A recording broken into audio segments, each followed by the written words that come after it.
مولاي صل وسلم دائما أبدا على حبيبك خير الخلق. السلام عليكم ورحمة الله وبركاته. بسم الله الرحمن الرحيم. الحمد لله رب العالمين. Wabihi nasta'inu ala umuri dunya waddin. Wassalatu wassalamu ala asyrafil anbiya'i wal mursalin Sayyidina Muhammadin wa ala alihi wa ashabihi ajma'in. Wala hawla wala quwata illa billahil aliyyil azim. Amma ba'd. Para jemaah rahiman wa rahimakumullah, kajian kita Kitab Al-Wajiz fi Fiqhi Sunnah wal Kitabil Aziz yang ditulis oleh Syekh Ad-Doktor Abdul Azim Badawi hafizahullah wa ghafara lahu wa lana wa liwalidina wa li asatidina wa li masyayikhina wa li jamil muslimin wal muslimat amin ya rabbal alamin. Terakhir kita sedang membahas bab toharoh dan lagi memasuki pembahasan tentang wudu. Dalil tentang wudu yang paling utama yaitu hadis Utsman bin Affan sudah kita bacakan. Kemudian syarat sahnya wudu yang pertama niat, dan sudah kita bacakan dalilnya innamal a'malu bin niyat, sesungguhnya suatu amalan itu dengan niat. Artinya suatu amalan terwujud dengan niat. Kalau tidak ada niat tidak dikatakan amalan. Jadi niat adalah al-qasdu. Niat itu menyengaja, memaksudkan. Kita dari rumah bawa kendaraan, mobil atau sepeda motor, kemudian diarahkan kemari Masjid As-Salam untuk kajian. Maka kajian ini disebut amalan. Kenapa? Karena kita memaksudkan. Orang tidur kemudian membaca Al-Quran tidak disebut amalan. Kenapa? Tidak memaksudkannya, tidak ada niat, gak sadar dia, jadi gak ada pahala. Demikian juga misalnya orang tidur dia ngomong kotor, ngomong jorok misalnya, apakah disebut amalan buruk? Ya tidak, bukan disebut amalan. Kenapa? Dia tidak memaksudkannya, gak ada niat, tidak memaksudkannya, maka tidak dikatakan amalan kotor dan tidak ada dosa. Yang namanya amalan dikatakan amalan ketika ada niat. Jadi ketika kita berwudu, bismillah, kita menyadari ini wudu, namanya sudah niat. Jadi bersamaan dengan membasuh tangan, bismillah, dan hati kita hadir bahwasanya ini wudu, kita sadar lagi aktivitas wudu, namanya itu niat. Namanya niat. Di dalam dalil yang menunjukkan pelafazan niat ada dalam haji dan umroh. Labbaik Allahumma hajjan, labbaik Allahumma umrotan. Itu nas yang menunjukkan ada pelafazan niat, melafazkan niat di haji dan umroh. Kemudian yang kedua adalah membaca bismillah. Dikatakan sebagai syarat sah. Penyusun kitab ini hafizahullah ta'ala mengatakan syarat sah, sehingga kalau tidak berwudu, sehingga kalau tidak membaca bismillah wudunya tidak sah. Soalnya bismillah syarat sah. Tetapi ulama yang lainnya mengatakan bukan syarat sah, membaca bismillah adalah sunnah saja. Dalil yang dibawakan sama tetapi terjadi sudut pandang yang berbeda. Dalilnya adalah la sholata liman la wudu'a lahu wa la wudu'a liman lam yadhkur ismallahi alaihi. Tidak ada salat bagi orang yang tidak berwudu, dan tidak ada wudu bagi orang yang tidak membaca basmalah. Apa yang dimaksud tidak ada wudu bagi yang tidak membaca basmalah? Apa yang dimaksud? Penyusun kitab ini memahami tidak sah wudunya kalau tidak membaca basmalah. Ulama yang lainnya tidak demikian. Yang dimaksud tidak sempurna wudunya bagi yang tidak membaca basmalah. Terlepas dari perbedaan pendapat, sebaiknya mana yang kita lakukan? Kita kembali kepada kaidah. Kaidah menyatakan al-khuruj minal khilaf mustahab. Keluar dari perbedaan pendapat itu disukai. Saya nggak usah baca, kenapa? Soalnya ulama mengatakan sunnah. Tetapi kalau kita tidak baca basmalah, kalau kita nggak baca basmalah, memang tidak menyelisihi dengan yang mengatakan sunnah, cuma menyelisih dengan yang mengatakan syarat sahnya, jadi masih menyelisihi. Kalau begitu yang baik bagaimana? Yang baik baca basmalah. Dengan yang mengatakan sunnah kita tidak menyelisihi, dan dengan yang mengatakan syarat sahnya kita juga tidak menyelisihi. Jadi yang terbaik adalah baca basmalah. Karena keluar dari perbedaan pendapat dari antara yang mengatakan sunnah dan dari antara dan yang mengatakan syarat sah. Jadi ini yang utama. Sama seperti ini, orang safar. Imam Malik mengatakan sholatnya orang safar wajib 2 rakaat. Kalau tidak 2 rakaat sholatnya nggak sah. Ulama yang lainnya mengatakan 2 rakaat adalah keutamaan. Jadi itu rukhsah. Kalau diambil utama 2 rakaat bukan tidak sah.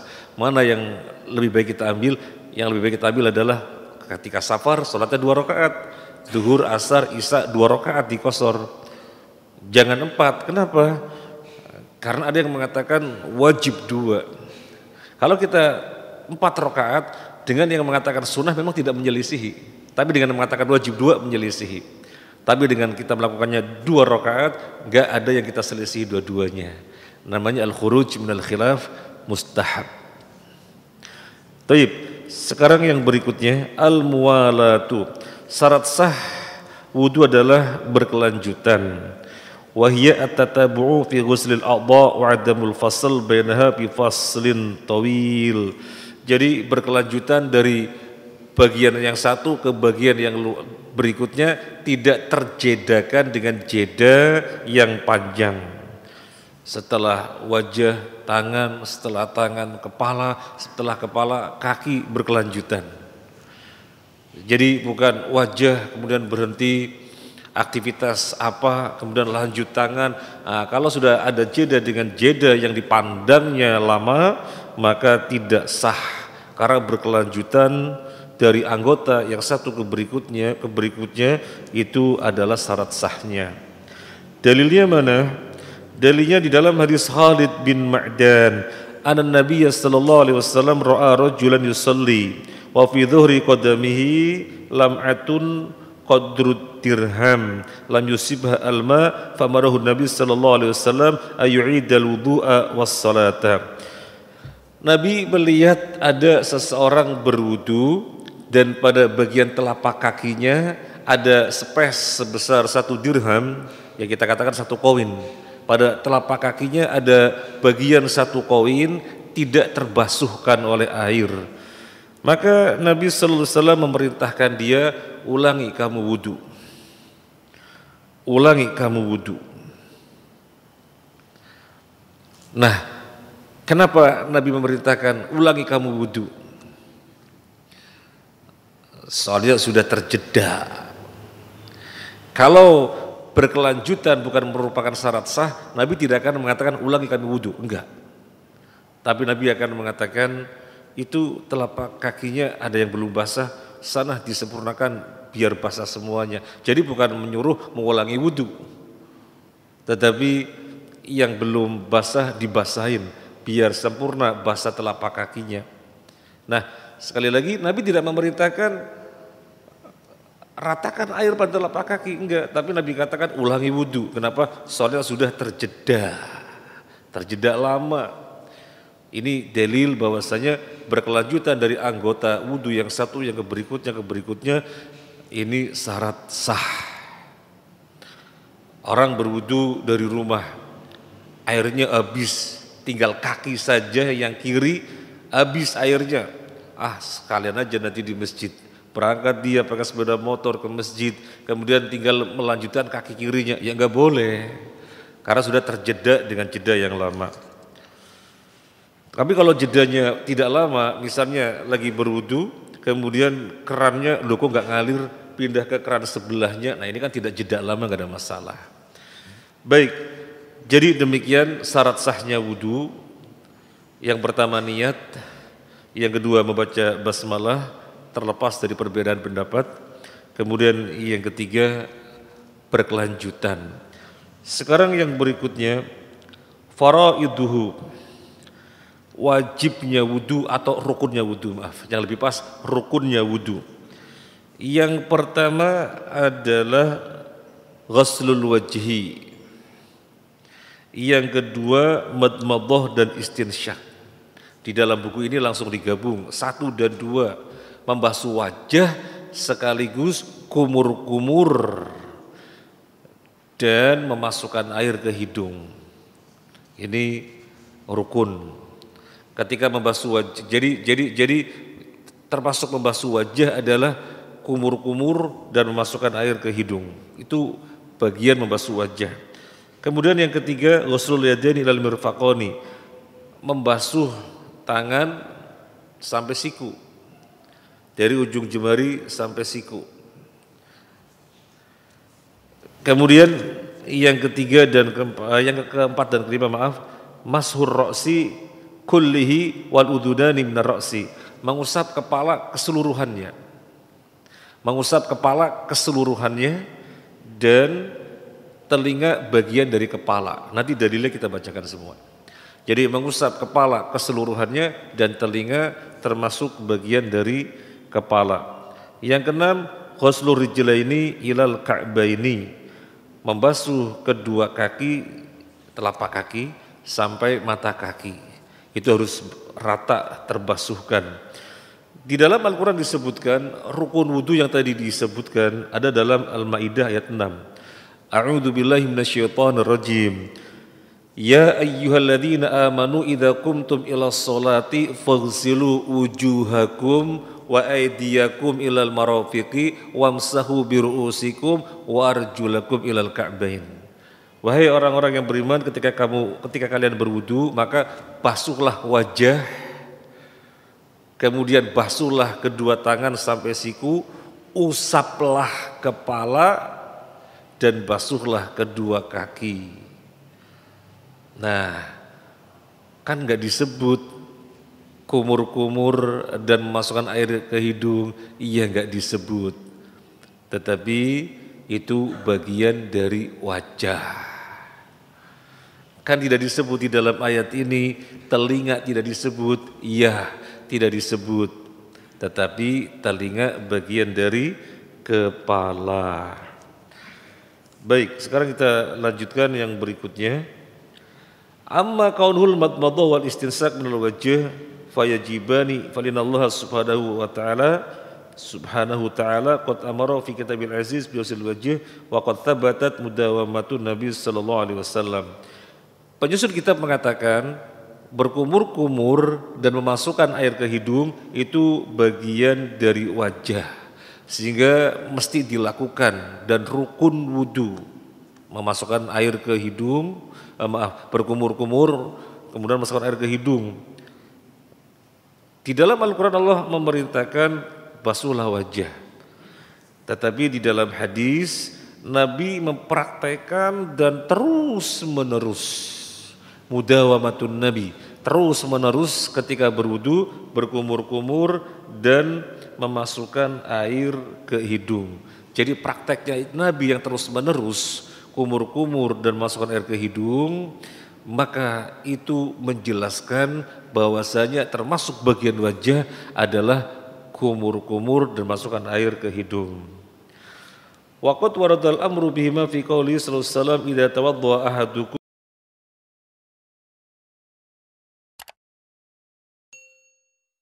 diajari wudu dengan cara praktek langsung. Abdullah bin Zaid, seorang sahabat yang mengetahui dan melihat Nabi berwudu bagaimana, maka mengajarinya. Datangkan air kemari. Fafrahu ala yadihi faghsala marratain. Mohon maaf. Air yang ada di bejana, beliau tuangkan di telapak tangan, kemudian basuh 1 marratain sampai 2 kali. Dituangkan lagi, kemudian beliau ratakan membasuh 2 kali. Summa madmado wastantaro thalathan. Kemudian beliau kumur-kumur dan memasukkan air ke hidung thalathan, 3 kali. Summa ghasala wajhahu thalathan. Kemudian membasuh wajahnya 3 kali. Summa ghasala yadayhi marrataini. Kemudian membasuh tangan kanannya 2 kali. 1, 2. Kemudian membasuh tangan kirinya juga 2 kali. 1, 2. Summa ilal mirfaqoni, sampai siku-siku. Summa masa bi ra'sihi, kemudian mengusap kepalanya biyadihi, dengan kedua tangannya. Faqbala bihima wa adbara, memulai dari bagian depan sampai ke belakang. Bada bi muqaddami ra'si hatta dhahaba bima ila qafahu thumma raddahuma ilal makani alladhi bada minhu. Dimulai dari bagian depan, dijalankan ke belakang, kembalikan ke depan dari mana dia memulai. Mohon maaf. Jadi Abdullah bin Zaid mempraktekkan dengan kedua tangan, dimulai dari bagian depan, dijalankan ke belakang ila qafah, sampai ke tengkuk. Tsumma raddahuma, kemudian mengembalikannya dari mana dia memulai. Ini dalam hadis Abdullah bin Zaid. Loh, katanya satu paket dengan telinga, nanti dilengkapi pada hadis yang berikutnya. Abdullah bin Amr bin Al-As. Nah. Kemudian yang berikutnya, tsumma ghassala rijlaihi, kemudian beliau membasuh kedua kakinya. Yang ingin kita garis bawahi terlebih dahulu adalah untuk mengusap kepala itu keseluruhan kepala.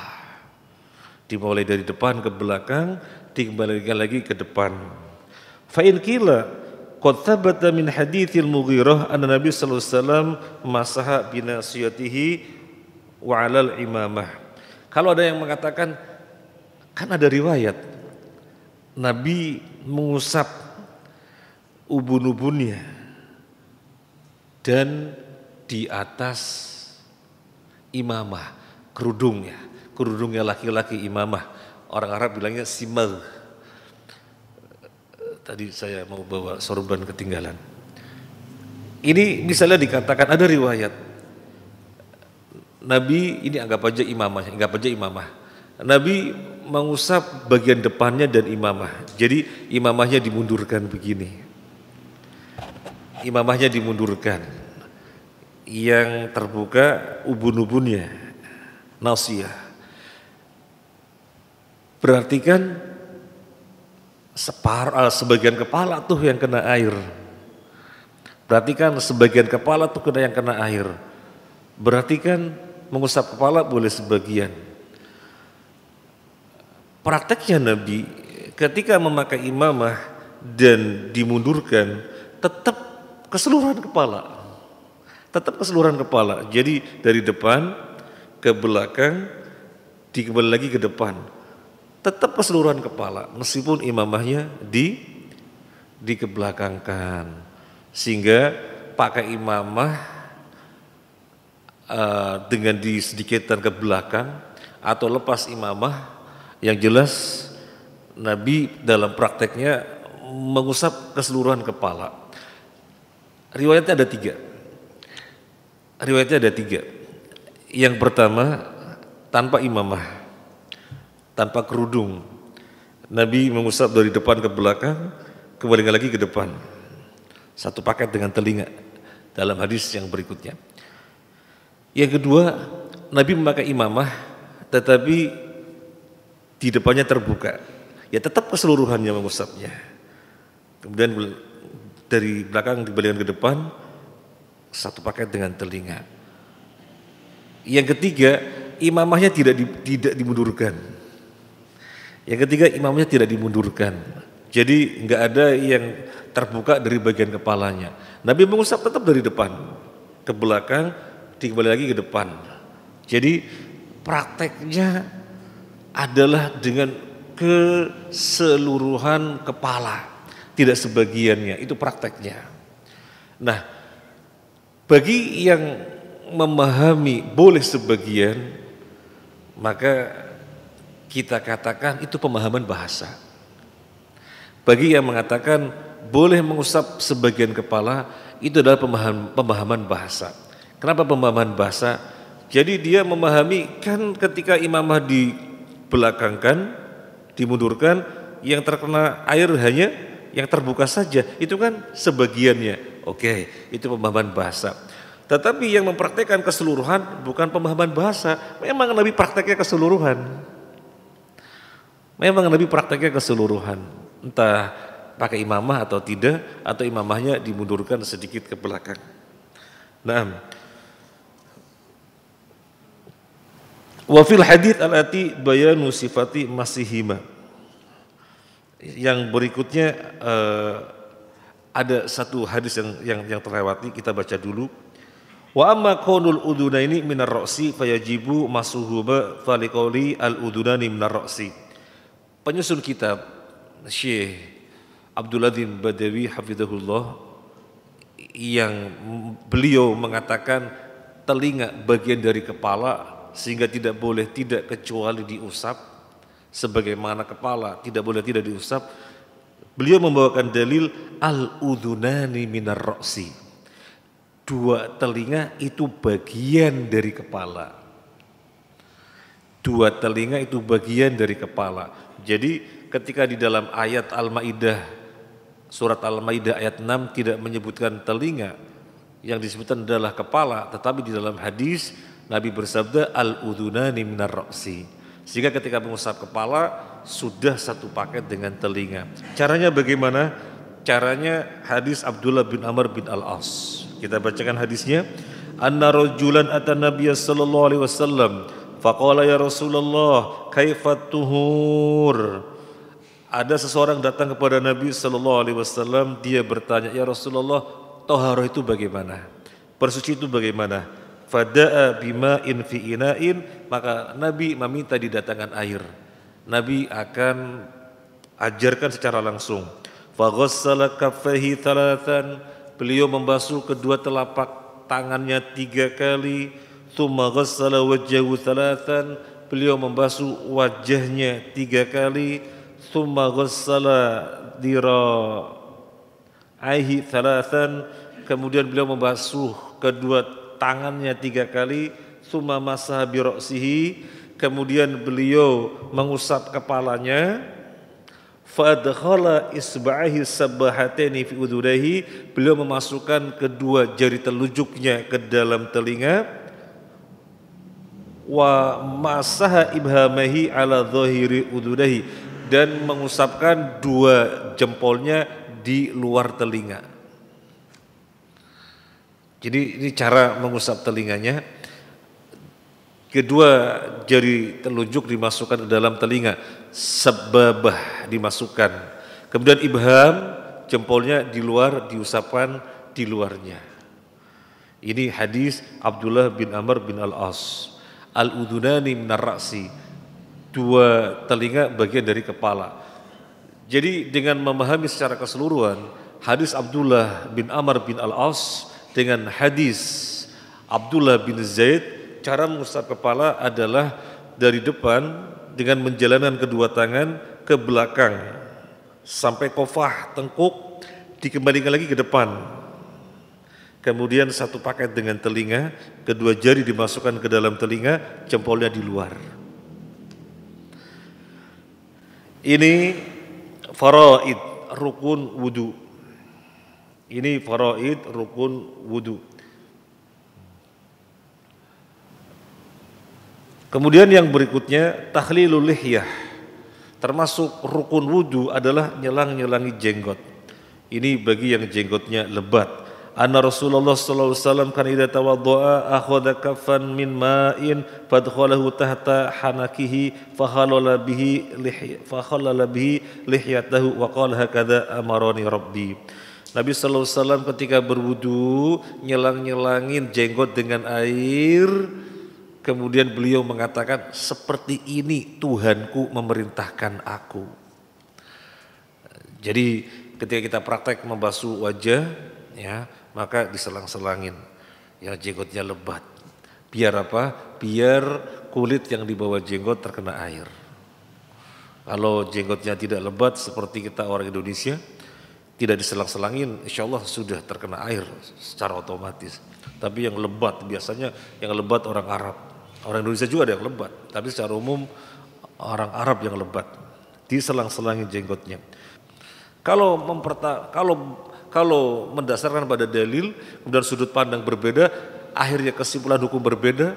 Nabi bersabda, "Idza ijtahadal mujtahid fa asaba falahu ajrani, fa in akhta'a falahu ajrun," atau kama qala Nabi sallallahu alaihi wasallam. Kalau ada mujtahid beristihad lalu benar 2 pahala. Kalau salah 1 pahala. Nabi enggak bersabda kalau salah dosa, enggak. Nabi bersabda kalau salah 1 pahala. 2 pahala apa? Pahala ijtihad dan pahala benarnya. Terus yang salah kok dapat pahala? Iya, pahala ijtihadnya. Karena mereka orang-orang memiliki kapabilitas, terpenuhi pada dirinya unsur-unsur untuk beristihad, menguasai Al-Quran dengan seluk-beluknya, menguasai ribuan hadis, menguasai bahasa Arab, menguasai usul fiqh, dan yang lain-lainnya. Maka mereka ahlun, orang yang ahli untuk beristihad, tidak ada yang tercelek ketika salah. Nah kita kan bukan mujtahid, nah kita tinggal cenderung kepada yang mana. Nah kalau bisa keluar dari perbedaan pendapat, maka itu yang lebih baik. Sebelum kemudian yang berikutnya, kaifa yuhallil asabi' rijlaihi, bagaimana menyelang-nyelangin jari jemari kaki yang paling utama atau yang utama. Seandainya kita nyelang-nyelangin berarti kita sudah melakukan perintah. Jari jemari tangan diselang-selangin biar airnya dipastikan rata, demikian juga jari jemari kaki. Nah sekarang bagaimana Nabi mempraktekkan nyelang-nyelangin jari jemari kaki? Kita bacakan hadisnya. Hadisnya dari Mustaurid bin Syaddad. Qal ra'aitu Rasulullah sallallahu alaihi wasallam tawaddu'a fa khalala asabi'a rijlihi bi khinsarihi. Aku melihat Nabi sallallahu alaihi wasallam berwudu, dan ketika nyelang-nyelangi jari jemari kaki, beliau melakukannya dengan khinsar.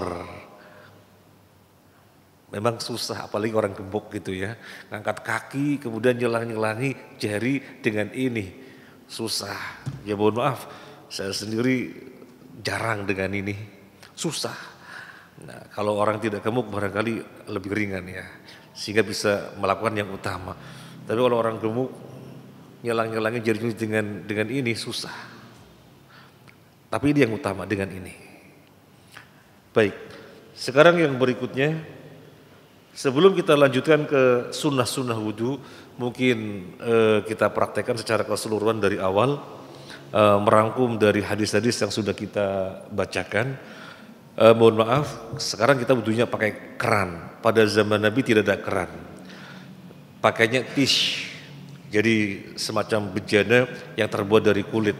Sebelum tangan dimasukkan, maka ini anggap ini bejana ya. Sebelum tangan dimasukkan, maka langkah yang pertama menuangkan air dulu ke telapak tangan, dibasuh. Boleh sekali, boleh 2 kali, boleh 3 kali. Yang utama adalah 3 kali. Sekali boleh, 2 kali boleh, yang utama 3 kali. 1, dituang lagi diratakan, 2, dituang lagi diratakan, 3. Dan kita menyadari bahwasanya kita beraktivitas wudu sejak kita membasuh tangan awal kali kita beraktivitas. Jadi ketika kita menuangkan, kita baca bismillah dan hati menyadari bahwasanya ini wudu, itu namanya sudah niat. Ini setelah dibasuh, kemudian tangan dimasukkan untuk kumur-kumur sekaligus memasukkan ke hidung. Jadi satu paket dimasukkan, ini tangan ke bejana dibantu tangan kiri, kemudian kumur-kumur memasukkan air ke mulut sekaligus ke hidung, dari hidung dibuang namanya istinthar, dan dari mulut dibuang. Berapa kali? 3 kali yang paling utama. Setelah 3 kali, jadi mohon maaf, jadi mulut tidak tersendiri, kemudian hidung tersendiri, enggak, tetapi satu paket. Ambil air dari bejana, masukkan mulut sekaligus hidung. Kemudian dari hidung dibuang, kemudian dari mulut kumur-kumur dibuang. Setelah 3 kali kita membasuh wajah. Ngambil air dari bejana, kemudian diratakan pada wajah. Wajah ini min manabiti sya'ri. Batasannya adalah tempat tumbuhnya rambut. Jadi tuluhu, panjangnya dari batasan rambut ke dikatakan wajah ini yang dari bagian depan tampak namanya wajah. Ini kan bagian depan tampak namanya wajah. Maka ini mesti terbasuh. Kemudian irduhu, luasnya dari telinga ke telinga. Maka mohon maaf, kita ambil air dari bejana, kita mempraktekkan dalam hadis, ambil dari bejana, kemudian dibasuhkan pada wajah 1, ambil lagi yang kedua kalinya, diratakan pada wajah 2, ambil lagi yang ketiga kalinya, dan dipraktekkan pada wajah, dibasuhkan pada wajah 3. Setelah itu tangan kanan, masukkan air ke dalam bejana, diratakan sampai siku-siku dan diselang-selangin. 1, selang-selangin, 2, kemudian yang ketiga kalinya selang-selangin, 3 sampai siku. Kemudian yang kiri, ambil tangan kanan, dijalankan di tangan kiri sama persis. 1, 2, yang ketiga diselang-selangin rata 3. Nah, sekarang kepala. Kepala istilahnya bukan ghusl, membasuh. Kepala istilahnya adalah masah, mengusap. Apa bedanya membasuh dengan mengusap? Membasuh itu ada genangan air. Kalau mengusap tidak ada genangan air. Jadi kita ngambil air, kemudian nggak perlu ada genangan. Ambil air, diratakan, gini, nggak ada genangan. Kita jalan dari depan ke belakang, kembali lagi ke depan, satu paket dengan telinga. Berapa kali? Sekali. Sekali. Yang 3 kali adalah yang selainnya. Untuk kepala sekali. Kemudian membasuh kaki, jari jemarinya diselang-selangin sampai mata kaki 3 kali. Ngambil 1, ngambil 2, ngambil 3. Dikatakan 3 kali itu 3 kali cabukan. 1 kali cabukan untuk membasuh kali pertama. Cabukan yang kedua untuk membasuh kali yang kedua. Cabukan yang ketiga untuk membasuh kali yang ketiga. Jadi itu pengertian 3 kali. Kemudian gantian yang kiri juga 3 kali. Jadi bukan kanan kiri. Baik, kita adzan isya dulu, nanti kita lanjut sedikit. Wassallallahu Muhammadin wa alihi washabihi ajmain. Alhamdulillahirabbil alamin. مولاي صل وسلم دائما